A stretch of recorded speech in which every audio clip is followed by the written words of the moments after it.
നമസ്കാരം, എഡ്യൂഗ്രാസ്പിലേക്ക് ഏവർക്കും സ്വാഗതം. അപ്പോൾ നമ്മൾ കാത്തിരുന്ന ഒരു കണക്കാണ് വന്നിരിക്കുന്നത്. LP-UP ടീച്ചർ എത്ര പേര് അപേക്ഷിച്ചു എന്നൊക്കെ ഓരോരുത്തർ കാത്തിരുന്നിട്ട്, അതായത് തൊഴിൽ വീതിയൊക്കെ നോക്കിയിട്ട്, ഇതൊരു തൊഴിൽ വീതി കട്ടിംഗ് ആണ്. അപ്പോൾ തൊഴിൽ വീതിയൊക്കെ നോക്കിയിട്ട് ഓരോരുത്തർ കൊടുക്കാനിരുന്നതാണ്. ഇത് ഏത് ജില്ലയിലാണ് കുറവ് എന്നൊക്കെ നോക്കിയിട്ട് ഒരുപാട് പേര് അപേക്ഷിക്കായിരുന്നു. പക്ഷേ എന്ത് ചെയ്യാൻ, തൊഴിൽ വീതിയിൽ അങ്ങനെ ഒരു അപ്ഡേറ്റ് വന്നിരുന്നില്ല. അപ്പോൾ ഇപ്പോൾ നമ്മുടെ ഡേറ്റ് കഴിഞ്ഞതിന് ശേഷം 31/1/2024 അതിൻ്റെ ഡേറ്റ് കഴിഞ്ഞതിന് ശേഷം ഇപ്പോൾ അതിൻ്റെ ഒരു കണക്ക് വന്നിരിക്കുകയാണ്. അപ്പോൾ നമുക്ക് നോക്കാം. നമ്മുടെ തലസ്ഥാന നഗരിയായ തിരുവനന്തപുരത്ത് കഴിഞ്ഞ വട്ടത്തെ LPയുടെ അപേക്ഷകരെന്ന് പറയുന്നത് 2528 പേരാണ്. ഇപ്പോൾ അത് 3860 പേരായിട്ട് കൂടിയിരിക്കുകയാണ്. അപ്പോൾ നോക്കിക്കോണം. അപ്പോൾ ഇപ്പോഴത്തെ ആ ഒരു കോമ്പറ്റീഷൻ ലെവല് കാര്യങ്ങളൊക്കെ നിങ്ങൾ നോക്കിക്കോണം. കാരണം പഠിത്തക്കാർ ഒരുപാട് പേരാണ്. അപ്പോൾ ഒരുപാട് കഷ്ടപ്പെട്ട് പഠിക്കുക. കാരണം അപേക്ഷകരുടെ എണ്ണം തന്നെ കൂടുതലാണ്. അതായത് 35,400 ആകെ അപേക്ഷകർ 35,455 എന്നുള്ള LPയുടെ ഒരു അപേക്ഷകരായിരുന്നു മുമ്പ് വരെ ഉള്ളത്. ഇപ്പോൾ അത് 53,464 ഉയരുകയാണ് ചെയ്ത്.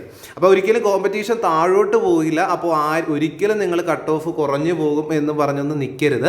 അപ്പോൾ ഇപ്പോഴേ എന്ത് ചെയ്യുക, പഠിച്ചു തുടങ്ങുക. കാരണം കഴിഞ്ഞ തവണ കട്ട് ഓഫ് 38ഉം 30ഉം ഒക്കെ ഉള്ള ജില്ലകളുണ്ട്. അപ്പോൾ എന്ത് ചെയ്യുക, അതൊക്കെ ഒരിക്കലും ഇനി അങ്ങോട്ട് താഴോട്ട് പോകില്ല, ഇനി മുകളിലോട്ട് പോകത്തതേ ഉള്ളൂ. കാരണം എന്ന് പറഞ്ഞു കഴിഞ്ഞാൽ അപേക്ഷകർ തന്നെ എന്ത് ചെയ്യാണ്, ഇവിടെ കൂടുതലാണ്. 35,000 എന്നുള്ളത് 53 ആകുമ്പോൾ എത്രയാണ്, നിങ്ങൾക്ക് തന്നെ ഊഹിക്കാവുന്നേ ഉള്ളൂ. ഇത്രയും അപേക്ഷകരാണ് LPക്ക് വന്നത്.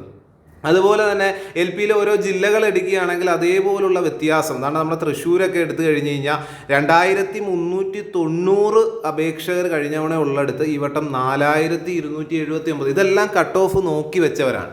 അപ്പോൾ അങ്ങനെ വെക്കുമ്പോൾ മറ്റുള്ളവരും ഇങ്ങനെ നോക്കിയാണ് കൊണ്ടുവെക്കുന്നത്. അപ്പോൾ അങ്ങനെയൊക്കെ സംഭവിച്ചത് അപേക്ഷകർ ഒരുപാട് പേര് ഓരോ ജില്ലകളിൽ കയറിയിട്ടുണ്ട്. അതുപോലെ നമ്മുടെ മലപ്പുറം ജില്ലയൊക്കെ 11,787 ആയി. 8,946 അപേക്ഷകരെ കഴിഞ്ഞവണ ഉണ്ടായിരുന്നു. അപ്പോൾ എങ്ങനെയായാലും അപേക്ഷകരുടെ എണ്ണം കൂടുതലാണ്. അപ്പോൾ അത്രത്തോളമുള്ള ഒരു കോമ്പറ്റീഷൻ ഉണ്ട്. അപ്പോൾ LP എന്ന് പറയുന്നത് എല്ലാവരും ഒരു പ്രതീക്ഷയോടെ കാണുന്ന ഒരു എക്സാമാണ്. അപ്പോൾ അതിൽ ഇപ്പം DLED പഠിച്ചാലും TTC പഠിച്ചവർക്കുള്ള ഒരു സാധ്യതയാണ്. അപ്പോൾ അതിനുവേണ്ടി ഇരിക്കുക, മെനക്കെടുക. പിന്നെ UPയുടെ കാര്യത്തിലോട്ട് വന്നു കഴിഞ്ഞാൽ 1,07,257 പേരാണ് കഴിഞ്ഞ തവണ അപേക്ഷ കൊടുത്തത്. ഇത്തവണ അത് 1,56,578 പേരാണ്. അപ്പോൾ UP അപേക്ഷിച്ച് നിയമനം അധികം ആയിട്ട് നടന്നിട്ടില്ലെങ്കിലും UP എന്ന് പറയുന്നതും വലിയൊരു പ്രതീക്ഷയാണ് പലരുടെയും. അപ്പോൾ അതിൽ തന്നെ അപേക്ഷകരുടെ എണ്ണം നല്ല രീതിയിൽ കൂടിയിട്ടുണ്ട്. നല്ല രീതിയിലൊരു വ്യത്യാസം കാണാനുമുണ്ട്. അപ്പോൾ അത്രത്തോളം ഒരു കോമ്പറ്റീഷൻ ലെവലായിരിക്കും ഈ പറഞ്ഞ UP എക്സാം എന്ന് പറയുന്നത്. LP അതുപോലെ തന്നെ LP അപേക്ഷിച്ച് LP നല്ല രീതിയിൽ കോമ്പറ്റീഷൻ ആണ്. ഇപ്പോൾ 53,000 പേര് കൊടുത്തിരിക്കുകയാണ്, കൂടിയിരിക്കുകയാണ്. അപേക്ഷകരുടെ എണ്ണമാണ് ഇവിടെ നോക്കേണ്ടത്.